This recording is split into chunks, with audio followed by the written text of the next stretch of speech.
All right, Steve, let's head out to the Bayou. We got to talk LSU recruiting because the Tigers, after a bye week, they got Ole Miss at home. We know it's going to be a big visit weekend. Last weekend, they had 10 official visitors on campus, only one not committed to the Tigers. But this weekend, they're going to have some uncommitted targets on campus as well. Steve, take us through the visit list.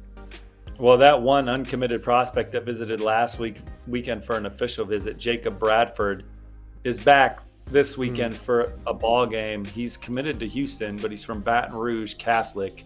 My On3 RPM is on LSU to flip Jacob Bradford from Houston, a versatile defensive back, great lateral quickness, guy that can do a lot of things in the secondary.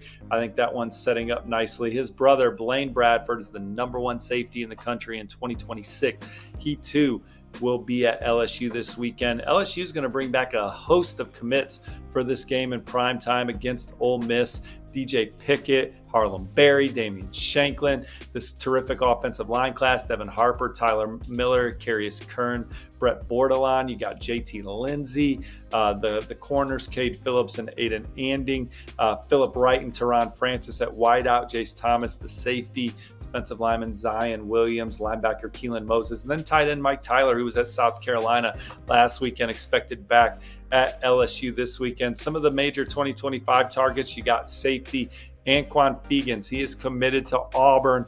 LSU is probably the runner-up for him. He also gave a lot of time to Georgia and Alabama during his process, but he was at the Bayou Splash at LSU right before he committed to Auburn. LSU is all in on Fegans as they try and recruit the best secondary in the country this cycle. I wouldn't be surprised if we don't see an elite player or two committed elsewhere pop up that we're not talking about right now at LSU this weekend. Then in 2026, you got the number one player in the state, number one interior offensive lineman, Lamar Brown. You have the number one edge rusher in the country, Anthony Jones. They're the headliners. But Tristan Keys is a blue chip receiver that's making his second game visit of the fall. He was at the win over UCLA. Zach Weeks is back. I like where LSU's at for him. Darius McKinley, Bryson Martinez. Bryson Martinez is the number 6 offensive tackle in the country. McKinley's a defensive lineman. LSU's going to be tough to beat for both of them. But loaded list. A ton of blue chippers in 2026, 2027. You got tight end Ahmad Hudson, quarterback Trey Taylor, who trains in the same stable as Bryce Underwood, and then running back Michael Stevens. So you got big games at Oregon, you got big games at USC and several other places, but I'm not sure any program is doing it bigger from a recruiting standpoint than LSU this weekend for their night game in Death Valley against Ole Miss.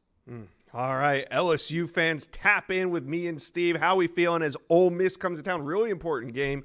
Let us know. Comment section below.